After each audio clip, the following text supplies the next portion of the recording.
Welcome back, people. So, this one is going to be about the air signs, right?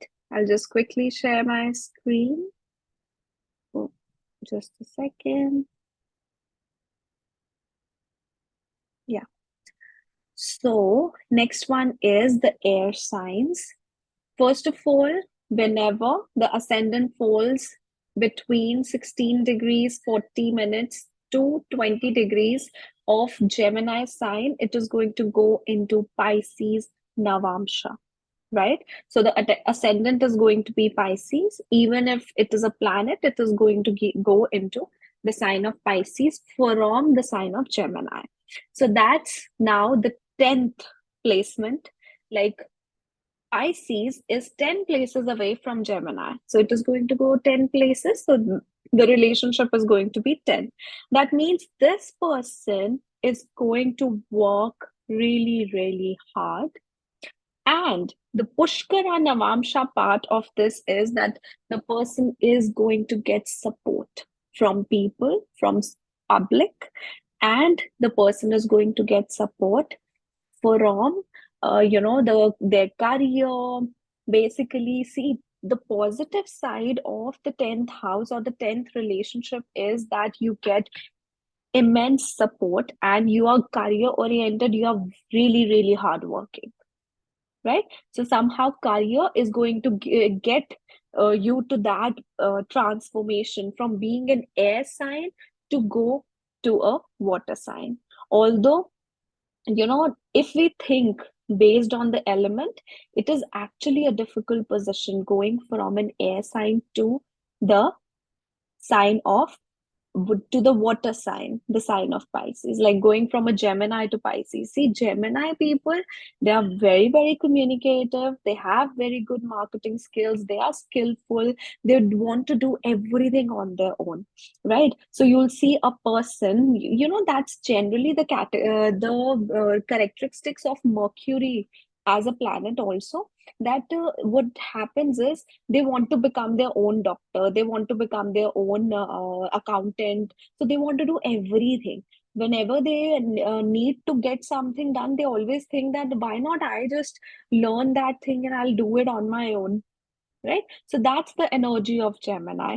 Now, from that energy, you're going to go into a Piscean energy, right? Where it is more about imagination, more about creativity, more about being in your own world, more about being oblivion. Whereas Gemini is quite active, quite into the space. Right, so that's a very big transition. So that's why this transition is actually that transition makes them work really, really hard, but it is supportive. Their planets somehow support them for this hard-working transition, and the results are good. Okay, so the next one is that the Gemini, whenever there's Gemini ascendant between 23 degrees 20 minutes to 26 degrees 40 minutes, Gemini, then it turns out to be Taurus, and it is 12th from itself. So, that's you'll see a lot of charts like that. I have personally seen a lot of charts like that. I've seen people developing into a very different energy, but this energy is good. And being Pushkara Navamsha, again, it is very helpful. That's because Gemini, now from an air sign, there it is going to the earth, right? From air, from the instability of air, now you are becoming more stable, more grounded, right? Geminis, you'll see Geminis are not that much about the show offy nature. They are just in their own space, just doing everything. They don't care what they are speaking, they just are very youthful and very bubbly kind of people. Whereas Taurus are very careful about how they represent themselves, how their status is reflected, how their lifestyle is. So all of these things are there. So that's the transition that you'll see initially with Gemini going into Taurus. But since it is 12th from itself, You can, it is not necessary that you'll see these people living away from their homeland or living overseas. But yes, one thing you'll see is that these people choose to get married late. And if they get married early, they do get some problems initially within their marriage. That is because of this transformation the universe wants them to go through, right? And I have actually seen a lot of charts having Gemini ascendant and then going to the Taurus. I've seen those people either having problems within their marriage initially if they get married, in like in their 20s. Although I've mostly seen these people are not married up till until their 30s, 32, 33, something like that. Okay. So you just know that here's a 12th relationship. 12th house is basically about, these people actually gain through the 12th house matters. That's the support from the foreign governments. I've also seen such people being here, working from India, but in the companies which are based overseas. So they have that foreign connection. They have that support of the foreign government as well. And one thing you'll see is that this is a very good combination for spiritually aligning in the future, in the marriage as well, or after the marriage as well. But it is initially about being oblivion about the change, right? But somehow you will see that these people are very talented. The Pushkara Navamsa results comes in because these people are extremely skillful and talented naturally. Every skill of theirs comes naturally to them. The success in their life comes naturally to them. Okay. Then now you'll see the next one is Libra. 16 degrees, 40 minutes Libra, 220 degrees Libra. If your ascendant lies within these degrees, you're going to turn into Pisces. Now you're going from air to water again. So the results are going to be same. The only difference is it is the Libra kind of an air. Now then it is going to Pisces. And the relationship is 6. Now you will see the air ascendants, which is Libra, that has a difficult Pushkara Navamsha. But of course, the Pushkara Navamsha is about sharing the good fruits, reaping the good fruits, right? So, still, the ultimate result is going to be good, but it will be through difficulties. So, from Libra, if a person goes into Pisces, that's sixth situation from there. They have to go through a lot of conflicts. They have to go through deaths. They have to go through struggles, litigations in their life. They also suffer from from some sort of medical issues as well. And this actually turns when there is the transition point of the chart, which is probably at the in between 30 to 35, right? So these people actually, since it's the sixth relationship, you'll see these people just transforming into a very, very different person. Their life could be that they have to go through these things, but they'll go through these things and the result is going to be good. Like they are going to come out of these things. Sometimes what happens is that you just go into some problems, but you find it that's a very big struggle to get out of it. You don't gain anything out of it. Suppose it's a legal battle, you don't get out of it, right? So this is something where they are fortunate enough. Maybe suppose if they are fighting a divorce case, they can get out of it easily with good share of them within the marriage stuff and everything, right? And similarly with Libra, we have 23 degrees 20 minutes to 26 degrees 40 minutes, and that goes into Taurus. So that's eighth from itself. So from Libra, Taurus is eighth. That's again a very big transition. One thing you need to observe here is that the two signs which are ruled by Venus both have 6-8 relationship. That's why Both of these signs are not similar at all. These two are very, very different signs. You'll always see major difference and opposition between a Libra ascendant or a Libra individual and a Taurus individual. Tauruses are all about, luxury. See, Libras are also about luxury and comforts, but Taurus is about, enjoying it, having comforts in it. And Libra is about struggle. Somehow you'll see that sign of Libra. If a person has exalted Saturn in Libra, that's where the struggle lies actually. You'll see those people struggling a lot throughout their life. They have to work really, really hard, way more than a Taurus individual. Okay, so Libra, since it is about other people, most of your things are dependent on the other people. So that's why Libra or Taurus are very different. And that's why they have 6-8 relationship, because they are very contradicting energies, right? So when Libra, it goes into the Taurus, it has 8 relationship.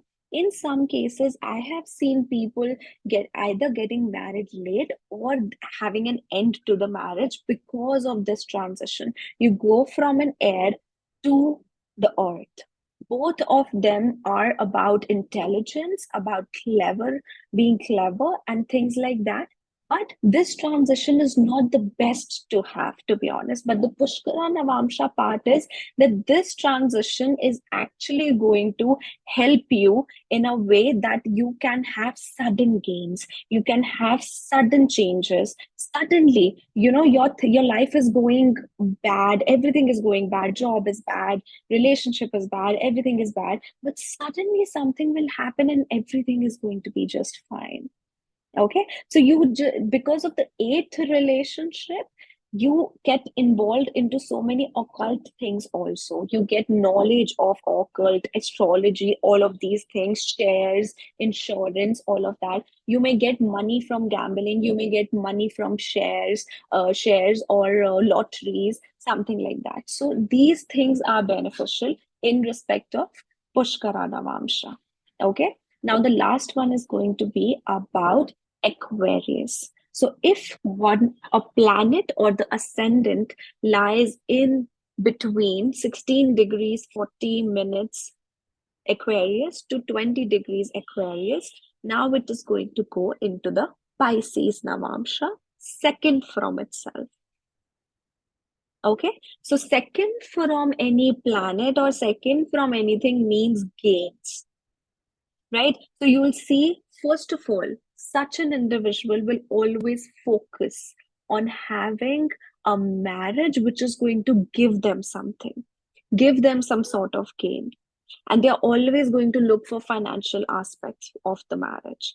If you have an Aquarius ascendant and you go into Pisces ascendant, Navamsha, and if you know someone like that, you'll always see that money is going to be their priority.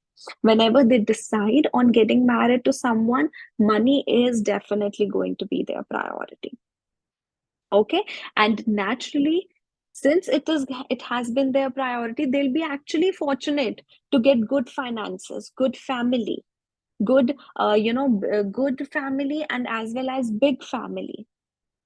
They'll have security in life. They'll also have that much money that they'll do the work of philanthropy also.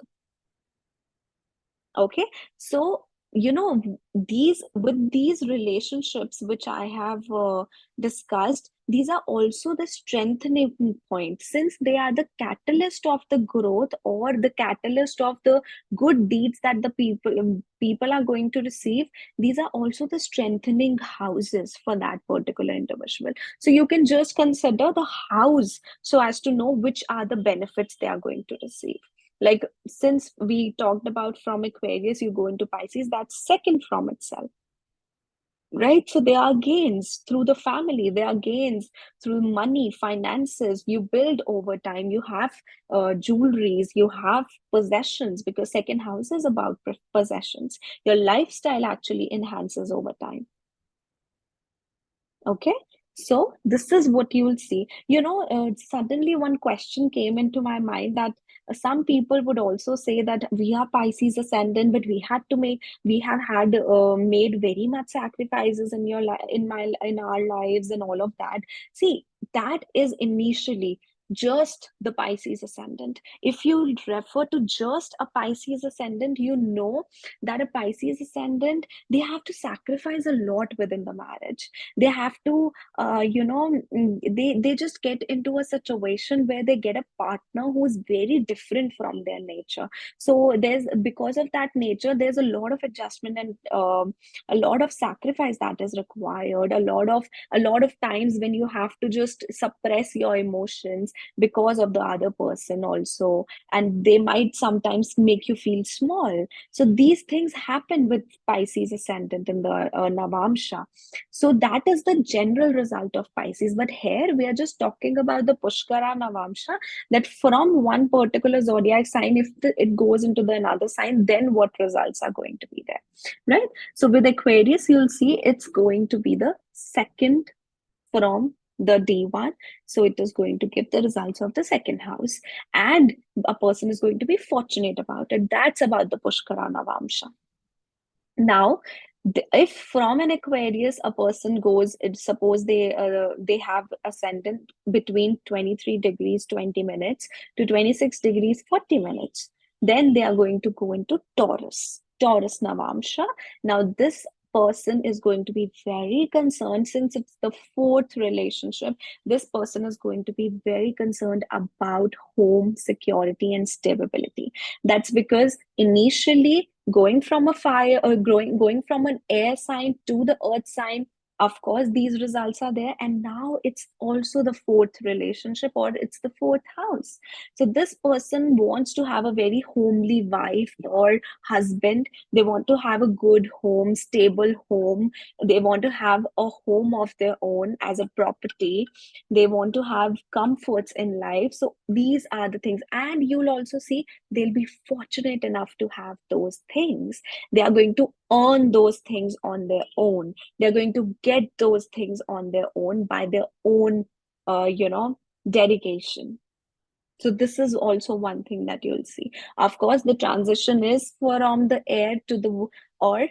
This transition is going to be a little bit difficult. Suddenly, from being a very introvert person, you have to be a person who is, I won't say who is extrovert, but who is a little more expressive, because Aquarius is totally introvert, right? Totally shy.